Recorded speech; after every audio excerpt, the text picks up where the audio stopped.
Hello everybody, this is Abraham, North Shore Computer Services, and what I got for you today is an older Apple, and I've discovered some interesting booby traps that were placed in.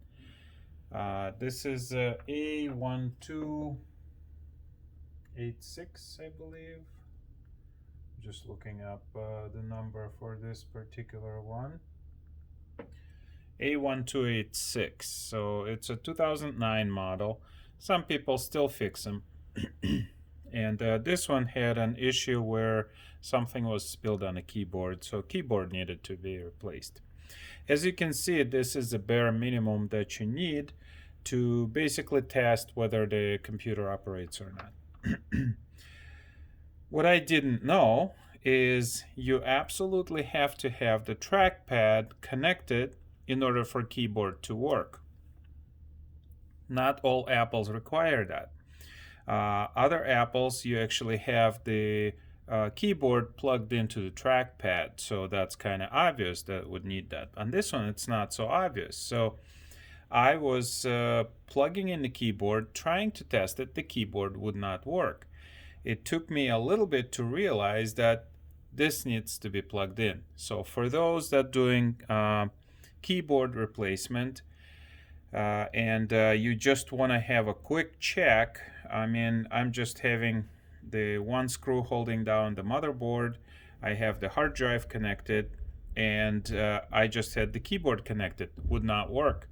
So it took me a while to realize that needs to be, the trackpad needs to be plugged in, and keyboard for keyboard to operate. Keyboard will, the power button on the keyboard will work, giving you false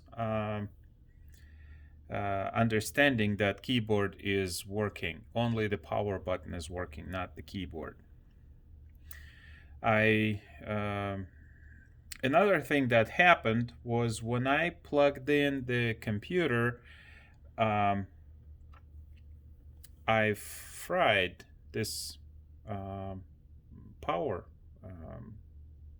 circuit or power input. What happens is, this is a booby trap. If you don't have a screw connecting this little circuit to the case of the computer, it's going to send power through one of the transistors here, or I don't know if it's a transistor or a little chip, but this chip gets fried. What happened was I just connected everything, plugged it in, and I saw smoke coming out of it. Well, that naturally heightened my awareness, and then I realized that the keyboard is not working. I didn't know if it was the board that got fried or what happened. The board seemed to function fine. It took me quite some time to realize that it had nothing to do with anything. This is a small booby trap for those that are not aware of the problem. If you do not put a screw through the hole connecting it to the chassis of the computer, you could fry this little board. Again, this does not happen on all computers. Other computers work just fine with this not connected to anything and not screwed down. This particular computer didn't work, and I did have to find a new or replacement circuit. Let's see. In general, when you do computer repair, you don't really need everything connected, so you're trying to be as minimalistic as possible to just run the test and see that it's actually working. But somebody at Apple had envisioned that, and they put in the features to thwart people from doing that. So if you're doing a repair by yourself, you took it apart, you got yourself a new keyboard. I'm sure you've seen videos on the internet about keyboard replacement. These are all the screws that need to be taken out. There's like 100 screws. And then you put it back in, you try to test it, and you could get yourself into more trouble by not realizing there is more to this. And the reason that I wanted to test the keyboard is, even though it's a keyboard for this machine, the keyboard connector looks slightly different.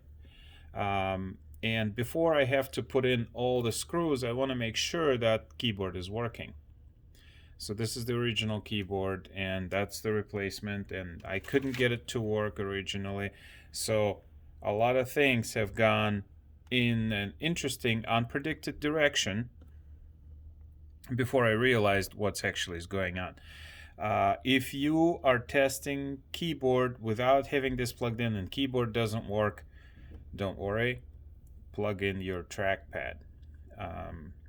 If you have connected the little power port